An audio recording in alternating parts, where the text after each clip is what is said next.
بسم اللہ الرحمن الرحیم۔ پیارے ناظرین، آج میں آپ کو اللہ کی راہ میں خرچ کرنے کے بارے میں ایک واقعہ بتاؤں گی۔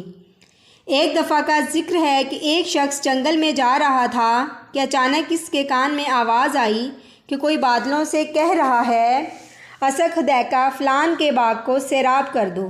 وہ شخص بہت حیران ہوا کہ یہ آواز کس طرف سے آ رہی ہے اور کون بادلوں سے کہہ رہا ہے۔ اس شخص نے سر اٹھا کے بادلوں کو دیکھنا شروع کر دیا۔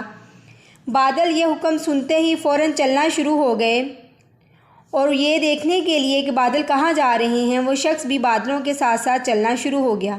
بادل وہاں سے ہٹ کر ایک پتھریلی زمین پر جا پہنچے اور وہاں جا کر انہوں نے خوب بارش برسائی اور وہ سارا پانی بہہ کر ایک نہر میں جا پہنچا۔ وہ شخص بھی اس پانی کے ساتھ ساتھ جا رہا تھا کہ دیکھیں کیا ماجرا ہے اور یہ کس بزرگ کی کرامت ہے۔ وہ نہر کے کنارے چل رہا تھا کہ وہ نہر ایک باغ میں پہنچ گئی۔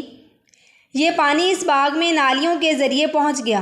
وہ شخص بھی پانی کے ساتھ ساتھ چلنے لگا۔ آگے جا کر اس نے کیا دیکھا کہ باغ میں ایک بزرگ پانی کو ادھر ادھر کر رہے تھے۔ اس راہگیر مسافر نے ان سے ان کا نام دریافت کیا کہ حضرت آپ کا نام کیا ہے؟ اس بزرگ نے بتایا کہ میرا نام اسک دیکا فلان ہے۔ یہ تو وہی نام تھا جو اس شخص نے بادلوں سے سنا تھا۔ اس بزرگ نے راہگیر سے فرمایا، آپ میرا نام کیوں دریافت کر رہے ہیں؟ اس مسافر نے کہا کہ میں نے اس بادل میں سے جس کا یہ پانی ہے ایک آواز سنی تھی کہ فلان شخص کے باغ کو سیراب کرو۔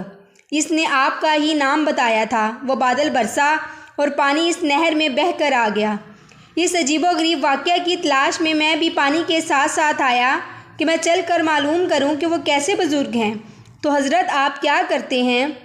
اس بزرگ نے فرمایا، جب آپ نے دریافت کر لیا ہے تو میں آپ کو بتاتا ہوں۔ میں اپنی پیداوار کے 3 حصے کرتا ہوں۔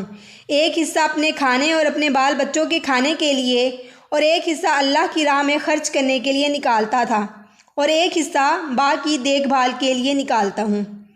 اس کھیت میں اللہ کی طرف سے برکت ہوتی ہے اور میری کھیتی ہمیشہ سرسبز رہتی ہے۔ اگر اس کے پاس پانی نہ ہو تو دوسری جگہ سے پانی برس کر اور بہہ کر میرے کھیت میں آ جاتا ہے، اور یہ ساری فضیلت اللہ کے راہ میں خرچ کرنے کی ہے۔